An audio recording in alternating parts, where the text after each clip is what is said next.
Assalamualaikum warahmatullahi wabarakatuh. Halo teman-teman, gimana kabarnya? Nah, ini ketemu lagi dengan saya Lutfi di DB Farm. Nah, melanjutkan kelas online kita ya. Kemarin sudah sempat intermezzo beberapa kegiatan kita yang kita share di kandang kita yang dipuling di Banjar. Kemudian saya sempat sowan juga ke beberapa peternak senior kita. Nah, hari ini kita akan melanjutkan kelas online kita, kira-kira begitu. Jadi kemarin kita di hari pertama sampai keempat, kalau teman-teman ngikutin gitu ya kelas kita, jadi kita sudah belajar mengenai persiapan-persiapan untuk memulai bisnis peternakan, mulai dari persiapan kandang, kemudian harus punya bank pakan, kemudian juga masuk ke pengisian domba dan kambingnya. Nah, saat ini kita mau sharing soal pemeliharaan. Nah, pemeliharaan hal-hal yang perlu diketahui dan harus kalian tahu, salah satunya adalah mengenai penyakit-penyakit yang nantinya kemungkinan akan terjadi di kandang. Jadi kita bisa antisipasi ketika nanti hal itu kejadian di ternak-ternak yang kita kelola. Oke, kalau begitu kita mulai, dan bahan ini sebetulnya saya rangkum ya. Saya dapat bahan ini dari Medion. Nah, ini yang nanti akan kita share juga. Ini yang akan kita sampaikan gitu. Oke, kita langsung aja ke materinya.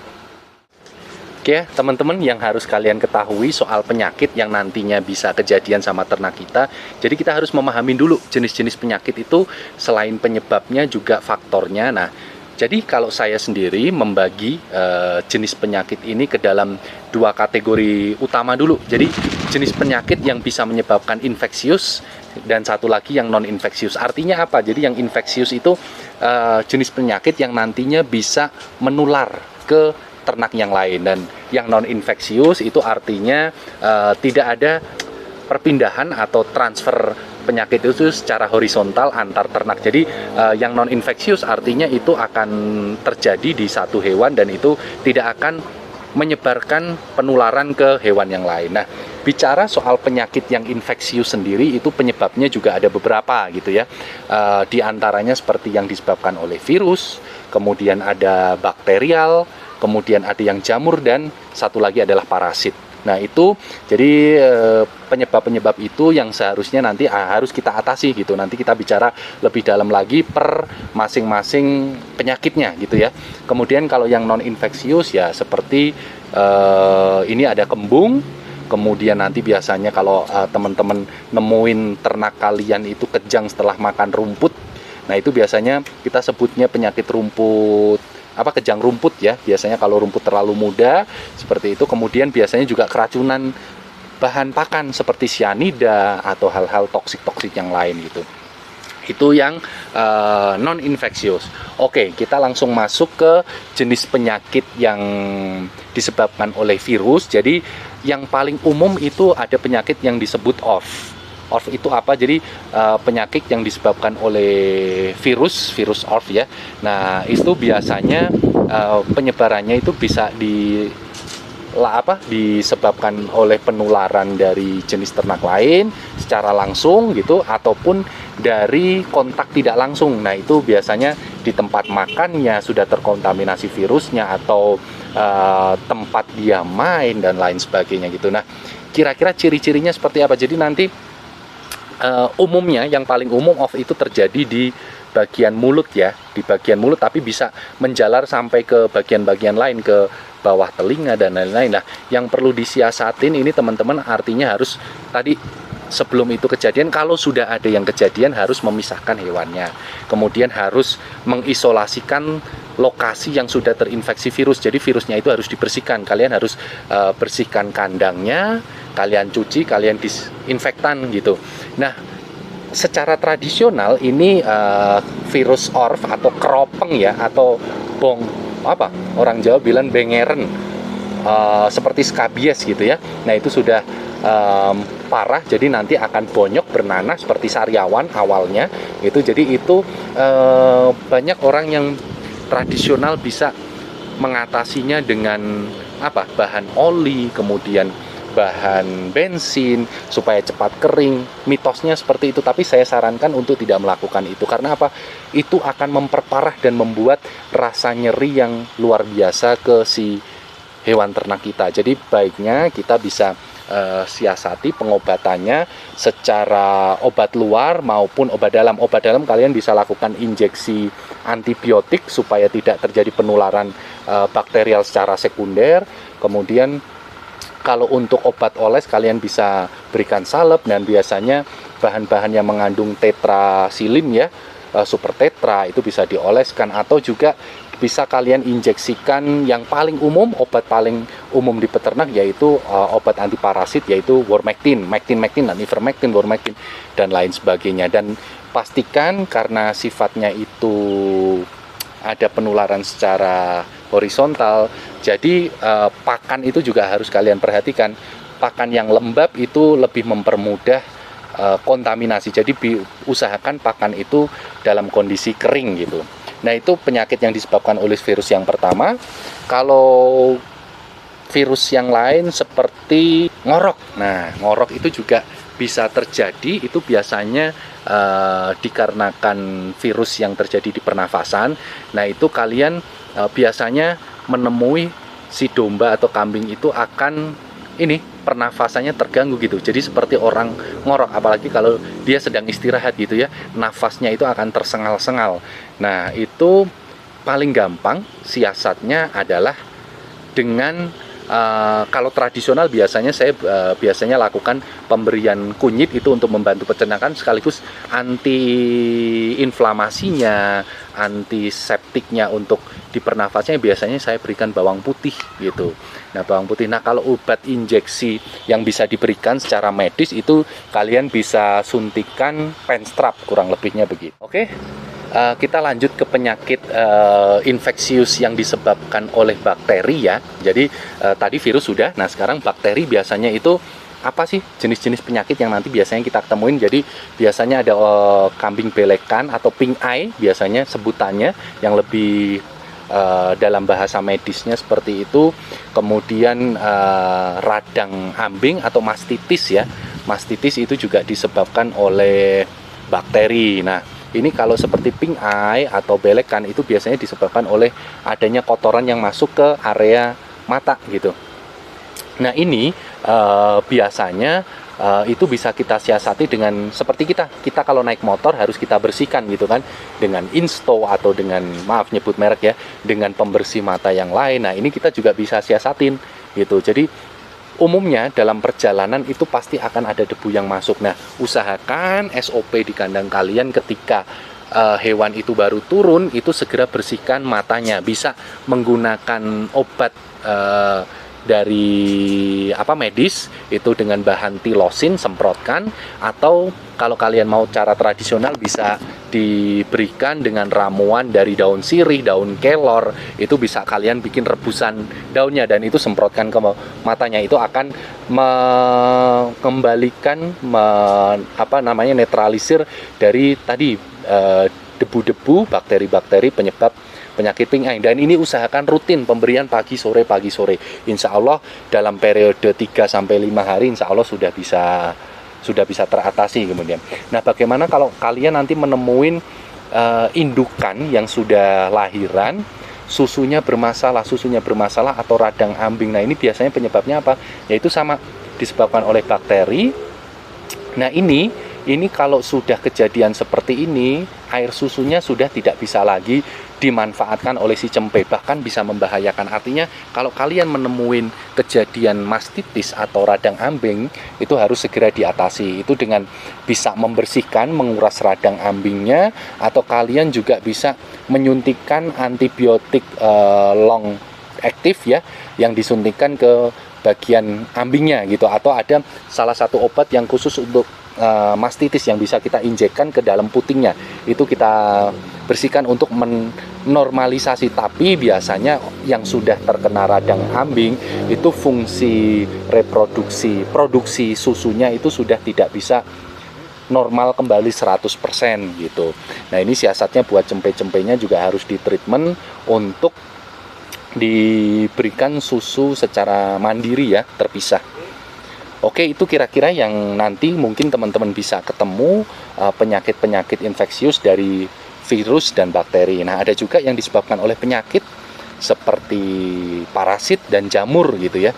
Kalau jamur biasalah koreng, Itu juga gampang, cari aja salep kulit manusia itu bisa diberikan. Kalau orang tradisional biasanya itu bisa dibubuhkan dengan daun kelor atau tembakau, atau bisa kadang oli bekas. Itu secara medis tidak direkomendasikan, tapi realita prakteknya saya melakukannya sendiri sebetulnya cukup efektif. Dampaknya seperti apa ke domba dan kambing ya, mungkin sedikit iritasi, mungkin iya gitu ya. Baiknya kalau seperti itu sebetulnya kita bisa berikan dengan antiseptik seperti iodin atau obat merah ya, atau betadin gitu, iodin ya, iodin atau alkohol, itu kita bersihkan lukanya, kemudian kita bisa berikan tadi seperti super tetra dan obat-obatan luar gitu. Nah untuk cacing, penyakit yang disebabkan oleh parasit seperti cacingan, miasis, kabies itu juga bisa kita atasin. Kalau cacingan tentunya cacing ini sangat membahayakan ya. Ini bisa mengakibatkan domba dan kambing itu menjadi drop ya, penurunan kualitas daging. Kalau cacingnya sudah masuk ke daging, cacing juga ada macam-macam. Cacing yang dikarenakan oleh cacing daun, cacing hati, itu cacing yang ada di comberan-comberan. Nah, usahakan ternak kalian ketika kalian ngumbar ini diharapkan untuk mengkondisikan di waktu yang tepat, di lokasi yang tepat, sehingga penularan telur cacing itu tidak bisa masuk ke dalam tubuh. Dan ini biasanya baiknya kalian harus lakukan pemberian obat cacing itu rutin selama 3 bulan sekali, sehingga ketika ada masukan telur cacing itu tidak akan berkembang biak gitu ya. Baiknya seperti itu. Obat cacing terserah, bisa merek-merek albendazole yang punya kandungan itu seperti Kalbagen, kemudian yang tablet juga ada Wormzole, itu bisa dilakukan. Kemudian parasit yang lain, miasis. Nah miasis ini biasanya terjadi luka nih, ada contohnya ya, nanti kita kasih contohnya. Jadi luka luar itu yang dihinggapin oleh telur lalat. Nah ini akhirnya telur lalat tersebut menetas dan jadi belatung gitu. Nah ini harus dibersihkan. Caranya ya dibersihkan dengan bahan-bahan antiseptik seperti alkohol. Kalau bahan-bahan tradisional itu bisa dengan tembakau, dengan air sirih, dibersihkan. Kemudian hindari adanya lalat yang nanti akan hinggap lagi gitu. Nah ini tentunya juga harus disiasati dengan kandang yang harus bersih, kira-kira seperti itu. Dan yang terlahir seperti skabies. Nah skabies ini mirip seperti orf. Ini disebabkan, penyebabnya hanya parasit ya. Jadi ini skabies ini luka luar seperti keropeng juga. Daerahnya bisa di mana-mana, di bawah ketiak, di kulit dan lain-lain. Nah ini siasatnya juga sama. Paling gampang kalau kalian di kandang itu harus punya Mectin. Nah itu bisa merontokkan semua jenis penyakit kulit gitu. Nah itu ya teman-teman, tadi penyakit yang sifatnya infeksius itu sudah kita share. Jadi sebetulnya secara dampak penyakit ini mungkin tidak langsung memberikan efek yang fatal. Mungkin seperti yang oref, kemudian pink eye dan lain-lain gitu ya.